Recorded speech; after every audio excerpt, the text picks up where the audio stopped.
All right, everyone, buckle up, because today we're diving headfirst into the African worldview. Yeah, we're ready to unpack some seriously fascinating concepts. Now, of course, just to be clear, we're not trying to cover the entire continent's worth of philosophies in one go, right? Ooh, That's a lifetime's worth of deep dives, honestly. Tourist. But we do have this amazing academic text that you Okay. shared, and It's packed with insights.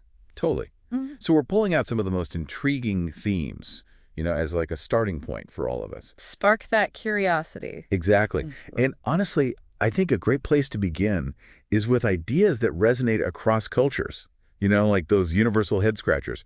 Like, take the concept of a creator god. Oh, yeah, that's a big one. It's everywhere, right? Every society seems to grapple with this idea, this how did we get here, this what's the bigger picture kind of question. It's fundamental. And what I find fascinating is that in many African cultures, the creator god isn't just some distant figure, you know? Right. This is a force that's seen as the source of life, the origin of everything, the cosmos even, but also, and this is key, deeply intertwined with the fate of humanity.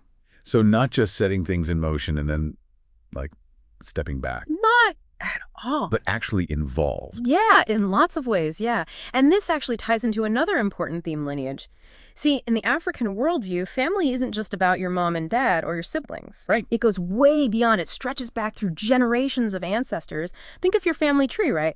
But instead of just names on paper, it's like this living, breathing entity. That's the essence of lineage ideology. Okay, I see. It's like this unbroken chain, right? Exactly. And it's not just some abstract idea either. Only bad. This deeply impacts daily life. Like, imagine a community needing to make a decision, right? Yeah. It's not just about how it affects the people there now. It's about the potential impact on past generations, on future generations. It's a whole different lens, isn't it? Completely. And, that makes me think about another theme that comes up, this idea of the problem of evil, specifically the concept of witches. Okay, yeah. And I think it's important to mention here, before anyone starts picturing, pointy hats and broomsticks. Right. It's not about Halloween costumes. Exactly. This is about how different cultures explain misfortune, right? Yeah. The things we can't explain. Absolutely. It's about those anxieties surrounding the unknown. Think about it. Back in the day, centuries ago, when illness struck, when crops failed, Hmm. they didn't have all the scientific explanations we have today. Right. So people sought explanations, and often they attributed those misfortunes to unseen forces or to individuals perceived as having power. Someone to blame. In a way, yeah, it's a way of trying to make sense of the world, right? Especially when things happen that are beyond our control. Absolutely. And, speaking of things beyond our control, or rather, beyond the veil, so to speak, this text mentions the living dead. I have to say, that caught my attention. Right, it gets you thinking, doesn't it? Big time. So picture this, a world where death isn't the end. It's not a complete separation. Instead, it's more of a transition. And the recently departed, they're not gone. Not really. They're still present, in a way, and they can still influence the living. So there's this ongoing connection.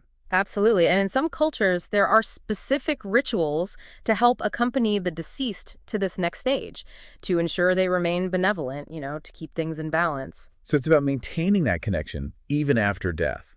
And that actually ties into what you were saying about ancestors, right? About their role as guides. 100%. See, ancestors aren't just remembered, they're actively consulted. Their wisdom is sought out. Imagine, for instance, a community facing a drought. They might hold a ritual, communicate with their ancestors, seeking guidance, like where to find water, that kind of thing. Wow. So it's like tapping into the past for solutions in the present. It really challenges our modern way of thinking about time, doesn't it? It does, it really does. And speaking of challenging our thinking, there's this other concept, this idea of nominal reincarnation. What can you tell us about that?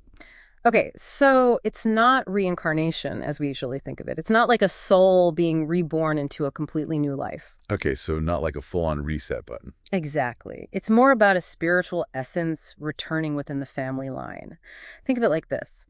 A child is born, and they're giving the name of a revered ancestor.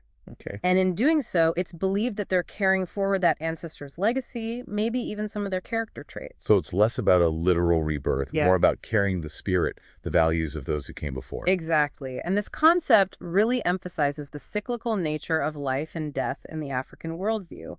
It's as a beautiful tapestry, and each generation is a thread connected to the past, responsible for the future. That's a beautiful way to put it. This has been so eye-opening. So if we were to sum it all up, if someone was just getting their feet wet with all of this, what would you say is like the most important takeaway here? The African worldview, at least what we've touched upon today, really emphasizes a deep, deep respect for the past. There's this powerful sense of community, and it's not just limited to the living. And there's definitely this acknowledgement of the spiritual world and how it influences everyday life. I feel like we often think of those as separate, they're all interwoven here. It really makes you think about your own relationship with family history, with legacy, doesn't it? Mm. When you were talking about the living dead, it made me wonder, how might that belief that the dead are still present impact a community's decisions about land ownership, for example? It's not just owning land, it's being a caretaker, carrying something forward for those who came before A and D, those who come after. Something to think about, listeners.